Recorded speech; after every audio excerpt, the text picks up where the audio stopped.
Hello students, अब हम करेंगे क्वेश्चन नंबर 30। दो समांतर रेखाओं ए बी और ए ई को स्पर्श करता हुआ वृत्त लगाओ जिसका अर्ध व्यास एच रेखा के समान दिया हो। ए बी और ए सी, जैसे कि नाम से ही क्लियर है, ए कॉमन है, इसका मतलब दो समांतर रेखाएं हैं ए बी और ए सी जो आपस में जुड़ी हुई हैं, और एक रेखा दी है एच, इसके बराबर उस वृत्त का अर्ध व्यास रखना है। ठीक है, अब आप ऐसा करिए कि H के बराबर प्रकार खोलिए, A से चाप लगाइए और B से भी चाप लगाइए और इन दोनों चापों को एक रेखा की सहायता से मिलाइए। ठीक है, और इस रेखा को मैंने नाम दे दिया M और N। ठीक है, अब आपका जो ए बी है ना, इस एंगल का समद्विभाजन कीजिए।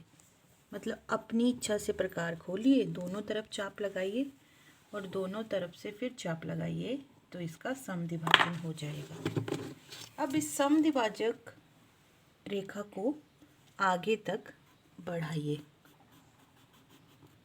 जहाँ पर ए एम एन रेखा को काटेगी वहाँ पर प्रकार रखिए, एच के बराबर खोलिए, एच के बराबर खोलिए। ठीक है, जहाँ पर इस समद्विभाजक कोण ने एम एन रेखा को काटा उसको हमने नाम दे दिया ओ, और ओ पे रखा, एच के बराबर खोला और एक वृत्त लगाए। ये दोनों रेखाओं को ए बी और ए सी को स्पर्श करेगा। ये हो गया आपका क्वेश्चन नंबर 30। अब हम करेंगे क्वेश्चन नंबर 31।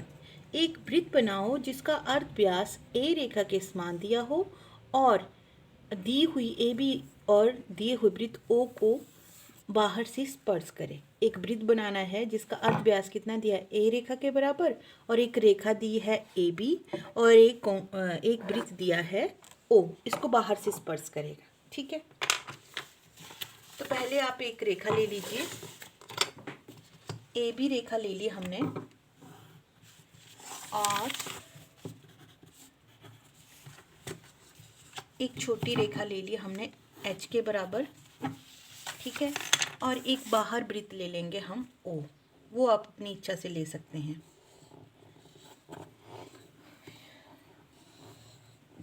ओ वृत्त ले लिया आपने।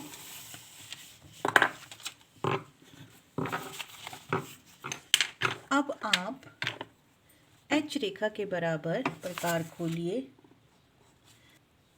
इस रेखा के बराबर आपने प्रकार को खोला, ए से चाप लगाई और बी से भी चाप लगाइए। ठीक है, और इन दोनों चाप के सिरों को मिलाइए और उनको नाम दे दिया मैंने एम एन। ठीक है, अब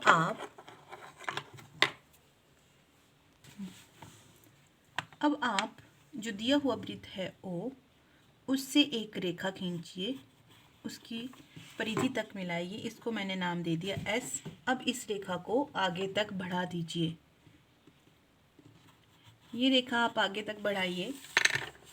फिर आप एच के बराबर खोलिए प्रकार को और एस पे रखिए, और ये जो रेखा आपने आगे तक बढ़ाई है इस पे चाप लगाइए। अब आप ओ को केंद्र मानिए और मान लीजिए इसको मैंने एल नाम दे दिया। एल तक प्रकार खोलिए और नीचे की तरफ चाप लगाइए। ये चाप जहाँ पे हमारे एम एन रेखा को काटेगी उसको हमने केंद्र मान लिया।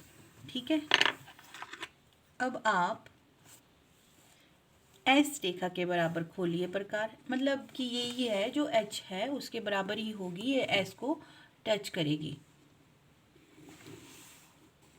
आप एस रेखा के बराबर खोलिए, उस रेखा के बराबर जो दी है उसके बराबर प्रकार खोलिए और एंगल को लगाइए, ये वृत्त लगाइए। ये वृत्त आपके दिए हुए वृत्त और दी हुई रेखा दोनों को टच करेगा। करेंगे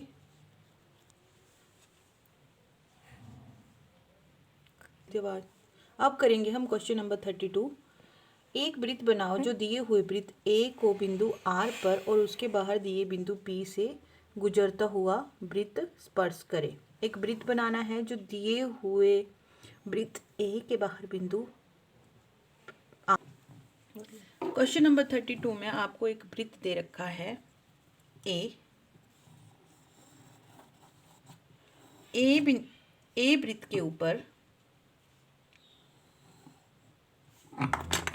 32 में आपको एक वृत्त दे रखा है जिसके केंद्र है ए, केंद्र के बाहर बिंदु है आर जो परिधि पर है, और बिल्कुल बाहर एक बिंदु दिया है पी। अब वो जो नया वृत्त बनेगा वो पी को भी स्पर्श करेगा, ए वृत्त को ए पर टच करेगा। तो इसके लिए आप क्या करेंगे, ये है पी बिंदु। आप ऐसा करिए, सबसे पहले पी और आर को मिला दीजिए। ये सारा वर्क डॉटेड हो रहा है। फिर आप ए और आर को मिलाइए और आगे तक बढ़ा दीजिए। आगे तक बढ़ा रहे हैं और उसके बाद हम ए और पी का समद्विभाजन कर देंगे। अब आपने पी आर का समद्विभाजन किया, उस रेखा को आगे तक बढ़ाया और ए आर जो मिली हुई रेखा थी उसको आगे तक बढ़ाया। जहाँ पर जाकर ये दोनों रेखाएं आपस में कटती हैं उसको ओ माना, और फिर चाहे आप ओ आर चाहे ओ पी जितनी आप चाहें उतनी खोल सकते हैं प्रकार, पर ये इस तरह से जो आपका वृत्त बनेगा वो ए वृत्त को आर बिंदु पर और उसके बाहर दिए हुए बिंदु पी को स्पर्श करता हुआ बनेगा।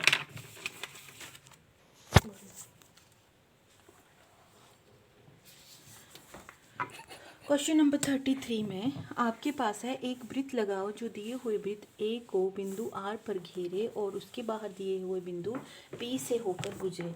अब दिया है वृत्त ए, उसकी परिधि पर हमने एक बिंदु ले लिया आर और हमने आर ए को मिलाया और आगे तक बढ़ा दिया। अब साथ में बोला है कि ए वृत्त के बाहर बिंदु पी ए। अब हमने पी और आर को मिला दिया। पी और आर को मिलाने के बाद इस रेखा का समद्विभाजन करेंगे। अब हमने आर और पी रेखा का समद्विभाजन किया। ये आर ए जो रेखा हमने मिलाई थी आगे तक बढ़ाई थी, उस रेखा को जहाँ काटा उसको हमने नाम दे दिया ओ। अब हम ओ को केंद्र मानकर ओ आर से वृत्त बनाएंगे। ये वृत्त दिए हुए वृत्त ए को आर बिंदु पर काटेगा और उसके बाहर दिए हुए बिंदु पी को भी स्पर्श करेगा।